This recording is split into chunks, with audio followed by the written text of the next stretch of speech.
Waheguru Ji Ka Khalsa, Waheguru Ji Ki Fateh. I'm very pleased to be joined by Nigel Farage, leader of the UKIP party and a candidate to become Prime Minister of the United Kingdom. Nigel, you've got some members of the Sikh community involved in UKIP. One of my friends, Harjinder Singh Semi, is a UKIP councillor in Coventry. What is the attraction of UKIP specifically for the Sikh community? Well, I don't think there is a particular attraction of UKIP to any community. I think the point about UKIP is that it's a party that believes in the nation. It's a party that believes in a democratic nation that's self-governing and proud of who it is. So I think we draw people in from across all communities. But I think perhaps, if I had to answer that specifically, perhaps there'd be some elements of the Sikh community who would find UKIP interesting because we're the one political party pushing a pro-Commonwealth message. You see, the point is, as members of the European Union... Is that the immigration element?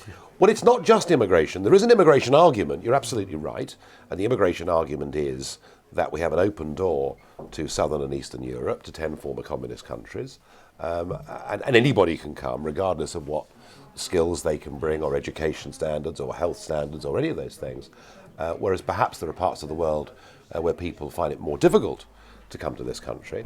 But I think also it's this. Effectively, what the United Kingdom did back in the 1970s was to turn its back on the Commonwealth. So we're not allowed to have a trade deal, for example, with other countries in the world. We can't do that on our own behalf. So I suspect that could be an issue. Talking about immigration, the Sikh community are big immigrants to the UK. Yeah. And what's your view of Sikhs as immigrants? Sikhs have the highest home ownership, the lowest percentage in actual terms of prison population. Are they good immigrants? Would you like to see lots more Sikhs become well, you're immigrants? a massively successful migrant group. But what's really interesting about the So whole... is there such thing as a good immigrant and a bad immigrant, in your view? Well, there are good people and bad people from every community and every walk of life, and we all know that. So I mean, that's beyond debate. What's interesting, though, is this. If you look at this whole debate about immigration into Britain that is going on at the moment, every single ethnic group, including the Sikh community, think we need better border controls and better immigration controls than we've currently got at the moment. And I think the fact that it now crosses every group in this country is really interesting. And that's because... Is that a reaction to the state of the economy, perhaps? In difficult times, tell you people what, want to blame immigrants. And my parents were immigrants at one time. Well, It'd be quite rich of immigrants now to try and keep out other people. What do you think of that? No, I think we've got to compare like with like. And if you look at the immigration numbers and the way it was running in the 1990s up until 1998, in the 1980s, 70s, 60s, 50s, I mean, for a huge half a century post-war period. Are you trying to turn back the clock with UKIP? Are you trying to take well, us back, if I could turn the clock back, if I could turn the clock back to 1998 in terms of having a sensible approach to immigration, I think that'd be a very good thing to do. And the reason is that we were used to net migration levels of 30,000 a year, some years 40,000, some years 20,000. But that kind of number, and it is now. Is UKIP a regressive party because you want to come out of Europe as well? I mean, isn't it better now? We're in Europe for better or worse. I mean, well, we can turn our backs on India and we can turn our backs on those parts of the world and we can say, you're not really our friends anymore. We've decided that actually India's still a very important trade partner. All those ties of history don't mean a damn to us anymore. We will continue to reject you because our real friends are based in Brussels. I don't really believe that's the right way forward for Britain.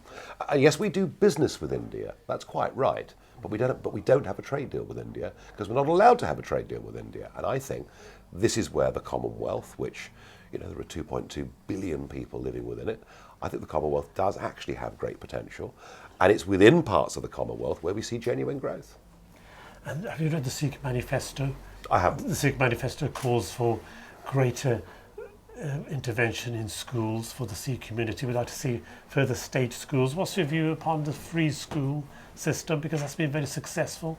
We've seen several Sikh schools have started as a result, and they're open to all communities. And the Sikh community have welcomed this. What's your view of the free school system? Is that something you support?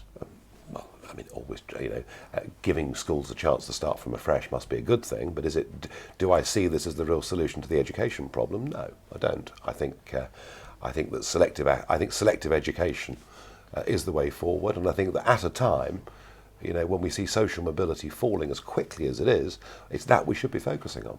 And generally, UKIP's had a lot of bad publicity, so was in the press headlines.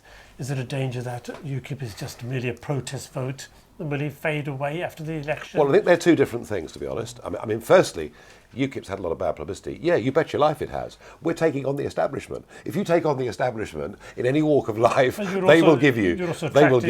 Attracting all different types of people, and you're attracting some maybe bigoted people into your ranks, and disaffected. Well, there are lots of paedophiles being convicted for the other parties, put in prison, a couple of them over the last 2 months. You don't read about that. It's only when you take on the establishment that you read some stupid thing or unpleasant thing someone said on the internet or Twitter at 10 o'clock at night. So, I accept not everybody that comes to UKIP is perfect, of course. But I think if you compare with the other parties, we're in a very similar position. But here's the real point. The word protest, UKIP's a protest vote. The Prime Minister has used in a big interview with a national newspaper this morning. When you poll UKIP voters, the overwhelming majority of them are not protest voters. They're voting UKIP because they believe in what we stand for. And we're actually bringing people back into voting who in many cases haven't voted for anybody for 20 years. And how will it restore the fortunes of the black country within an area of Dudley which is quite deprived? It's been hit hard over decades now. Yeah, well, I look at how will you restore the fortunes? I look at the glass industry, for example, Brierley Hill. I look at manufacturing, and I see that whilst the Indians and Chinese have gone for cheap energy, the Americans have gone for cheap energy, we've gone for expensive energy. Do you support fracking? One of the most... Oh, I think there is a few... I mean, at the moment, the oil price, of course, is very low.